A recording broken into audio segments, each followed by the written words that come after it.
Hello everyone, my name's Troy. I'm a handmaiden. Usually it's my mom, Elisa, who is doing the homestead updates, but this time it's going to be me. She's taking care of my younger sister, who is sick at the moment. So what we're going to be talking about today is the different tomato varieties that we picked to grow this year. All of them are heirloom, because we want to be able to take all the seeds and reuse them. And usually, not every variety, but for the most part, it's 8 weeks. You're supposed to start them 8 weeks before the last frost date, which is May 14th.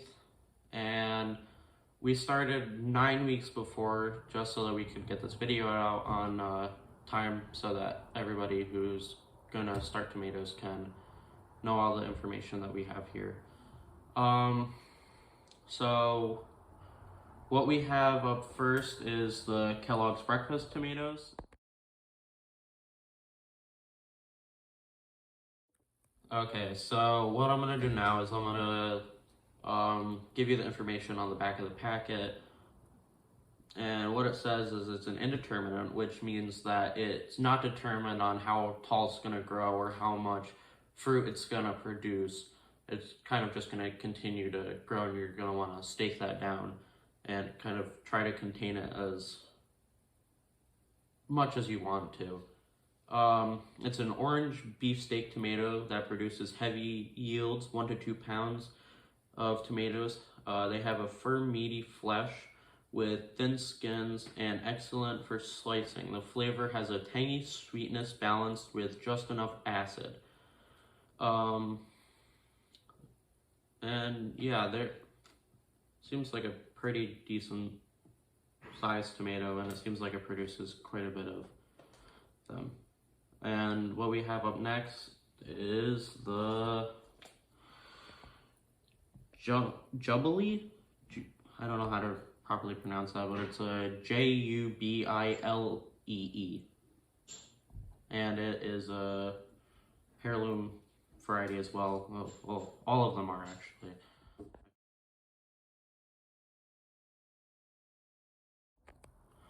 Okay, and now for the Jubilee, however you pronounce it, I'm not really sure. They're also an indeterminate tomato. It says that the plants produce high yields of 3-inch golden orange fruits with meaty walls and small seed cavities. Jubilee tomatoes have low acidity and a mild flavor as well. Okay. And what we have up next are the Homestead Tomatoes.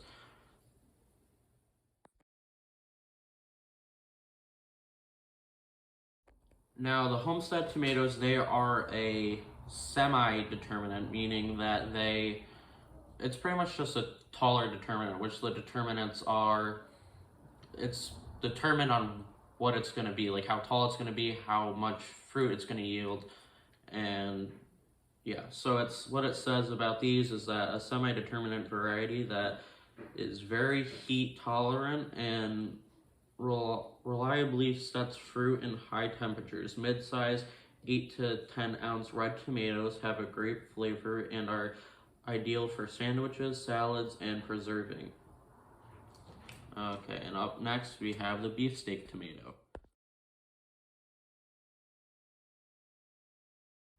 Okay, we have the beefsteak tomato, which is it says a heirloom variety with a wide shape that can grow to 6 inches in diameter. Wonderful meaty slicing tomato that may hang over the sides of your toast, has a classic red tomato flavor. It is also indeterminate, and yeah, that's all that it says on the back of it. What we have next is the black cherry tomatoes.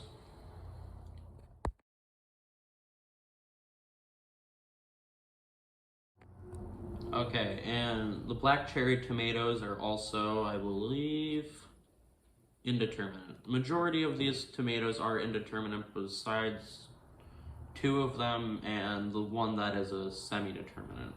So there's 3 that are indeterminate. So it says, if I could only grow 1 tomato variety, this would be it. It's outrageously productive. Indeterminate plant produces dark cherry-sized tomatoes with a delicious, complex, sweet, smoky, savory flavor. It's hard to walk past this one without snagging a few tomatoes for an in-the-garden snack. Now these ones, they sound very delicious. So what we have next are the Rio Grande tomatoes. So the Rio Grandes, they are a determinate variety. And what it says is,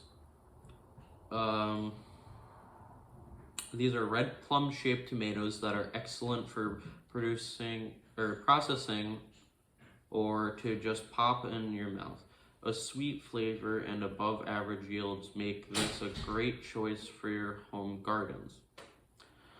What we have up next are the striped paste tomatoes.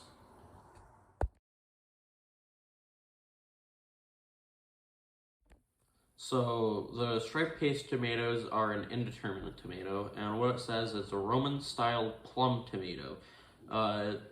It produces 4 to 5 inch fruits and are elongated with bright red skin that has striking golden orange stripes, ideal for sauces and pastes. What we have next are the pink ox heart tomatoes.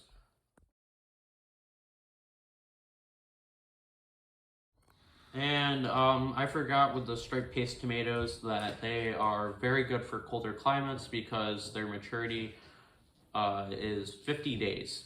Okay, now on to the pink ox heart tomatoes. They are a indeterminate tomato as well. It says it's a vigorous producer of 1 to 2 pound tomatoes with beautiful heart-shaped flesh. Is firm and dense with an intense tomato flavor, excellent for slicing or tomato paste. That seems like a pretty big tomato.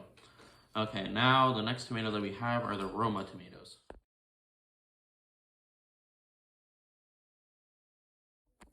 Okay, so here we have the Roma tomatoes. They are a determinate variety. So what it says is a determinate variety with a compact vines, traditionally grown for tomato paste and sauce. An abundant harvest with a thick-walled, meaty, bright red egg-shaped tomato about 3 inches long with a small seed cavities. Great for canning and eating fresh. Okay, so what we have next are the San Marzano tomatoes, I believe is how you pronounce that.